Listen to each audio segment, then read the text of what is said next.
Hello दोस्तों, आज मैं आपको एक नया स्पोकन स्ट्रक्चर बताने जा रहा हूँ।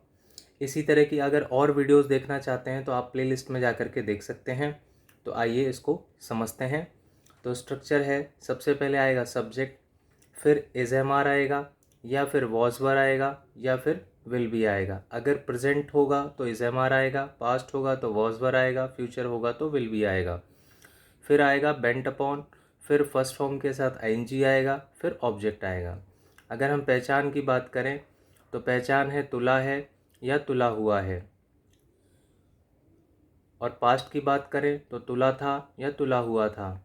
और फ्यूचर की बात करें तो तुला हुआ होगा या तुला होगा या फिर तुला हुआ होगा। आइए एग्जाम्पल से इसको समझते हैं। जैसे है फर्स्ट एग्जाम्पल, वह मुझको पीटने पर तुला हुआ है। वह मुझको पीटने पर तुला हुआ है। तो वह क्या है इसमें वह क्या है? सब्जेक्ट। तुला हुआ किससे जुड़ा हुआ है? पीटने से। ये क्या हुआ? वर्ब। बाकी क्या हुआ? ऑब्जेक्ट। ठीक है, तो इंग्लिश का जो रूल है वो किस पे टिका होता है? पहले सब्जेक्ट आता है, फिर वर्ब आता है, फिर ऑब्जेक्ट आता है। यानी इंग्लिश का नियम या रूल क्या हुआ? सब्जेक्ट, फिर वर्ब, फिर ऑब्जेक्ट। तो हमें तीनों चीज़ें मिल गई। आपको सब्जेक्ट मिल गया, आपको वर्ब मिल गया और आपको ऑब्जेक्ट मिल गया। तो आप इसी रूल में फिट कर दो। वह मतलब क्या? सब्जेक्ट क्या है?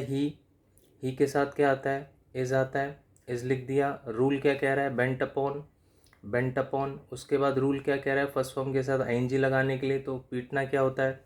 बीटिंग। क्योंकि रूल कह रहा है आईएनजी लगाने के लिए, तो आप आईएनजी लगाएंगे। फिर मुझको आ रहा है जो ऑब्जेक्ट है, तो हमने मी लिख दिया। तो हुआ क्या? He is bent upon beating मी, यानी वह मुझको पीटने पर तुला हुआ है। अगर मैं इसको कर दूं, वह मुझको पीटने पर तुला हुआ था, तुला हुआ था, तो ये पास्ट हो गया। तो हम अब वॉज वर लगाएंगे। तो ही के साथ क्या आता है? वॉज आता है। तो आपने लिखा he was bent upon beating मी, यानी वह मुझको पीटने पर तुला हुआ था। मान लो मैं इसको कर दूं, वह मुझको पीटने पर तुला हुआ होगा। तो होगा के लिए क्या लगाओगे आप? Will be. तो आपने यहाँ पे विल बी लगा देना है। He will be bent upon beating मी। आइए नेक्स्ट देखते हैं। आगे है सुनीता मेरे घर आने पर तुली है। सुनीता मेरे घर आने पर तुली हुई है, या सुनीता मेरे घर आने पर तुली है। तो सुनीता इसमें क्या है? सब्जेक्ट है। तुली है, ये किससे जुड़ा हुआ है? ये आने से जुड़ा है, यानी ये वर्ब हो गया। बाकी क्या है? ऑब्जेक्ट। तो सुनीता सब्जेक्ट है, आप लिखेंगे सुनीता। और सुनीता क्योंकि सिंगुलर है तो क्या आएगा? इज। सुनीता इज। फिर बेंट अपॉन। फिर रूल के हिसाब से क्या है? फर्स्ट फॉर्म के साथ आईएनजी लगाना है। तो आना क्या है? वर्ब। तो उसके साथ आईएनजी लग गया, यानी Sunita is bent upon coming. और मेरे घर, ये ऑब्जेक्ट है, टू माई होम। अगर मैं कर दूं सुनीता मेरे घर आने पर तुली हुई थी, तो क्या हो जाएगा? वॉज आ जाएगा। Sunita was bent upon coming to my home.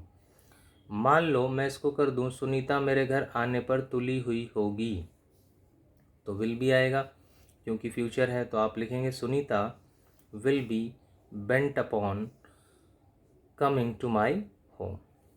फिर थर्ड देखते हैं। थर्ड है वे अपने पिताजी को बर्बाद करने पर तुले हुए हैं। तो इसमें क्या है? ये सब्जेक्ट। तुले हुए हैं किससे जुड़ा हुआ है? बर्बाद करने से। ये हो गया वर्ब। बाकी क्या है? ऑब्जेक्ट। सब्जेक्ट क्या है? दे। वे क्या है? तो सब वे के लिए सब्जेक्ट क्या आएगा? दे। तो आप लिखेंगे दे। और दे के साथ क्या आता है? आर। फिर रूल के हिसाब से बेंट अपॉन। फिर बर्बाद करना वर्ब है, तो र्यून होता है, तो ये इसकी आईएनजी लगेगा इसके साथ। तो आप लिखेंगे दे आर बेंट अपॉन र्यूनिंग। और अपने पिताजी को, तो आप लिखेंगे देयर फादर। देयर फादर अपने के लिए आ रहा है क्योंकि यहाँ पे सब्जेक्ट दे है, इसलिए अपने के लिए यहाँ पे देयर आता। मान लो यहाँ पे ही होता तो यहाँ पे हिज आता। मान लो यहाँ पे शी होता तो यहाँ पे हर आता अपने के लिए। मान लो यहाँ पे यू होता तो यहाँ पे योर आता। तो इस तरीके से होता है, इसलिए यहाँ पे देयर आ रहा है। मान लो मैं इसको ऐसे कर देता हूँ कि वे अपने पिताजी को बर्बाद करने पर तुले हुए थे।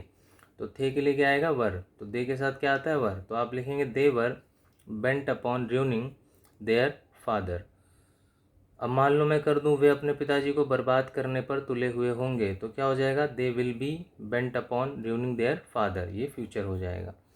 तो उम्मीद है ये लेसन आपको समझ में आया होगा। अगर आप स्टूडेंट हैं और आपको राइटिंग सेक्शन में प्रॉब्लम हो रही है, चैप्टर्स में प्रॉब्लम हो रही है, तो आप 11-12 के चैप्टर देख सकते हैं, आप एडिटिंग देख सकते हैं, जंबल वर्ड देख सकते हैं, गैप फिलिंग देख सकते हैं, स्टोरी राइटिंग देख सकते हैं, रिपोर्ट, आर्टिकल, स्पीच, ये सब की वीडियोस प्लेलिस्ट में जा कर के देख सकते हैं। Okay friends, bye.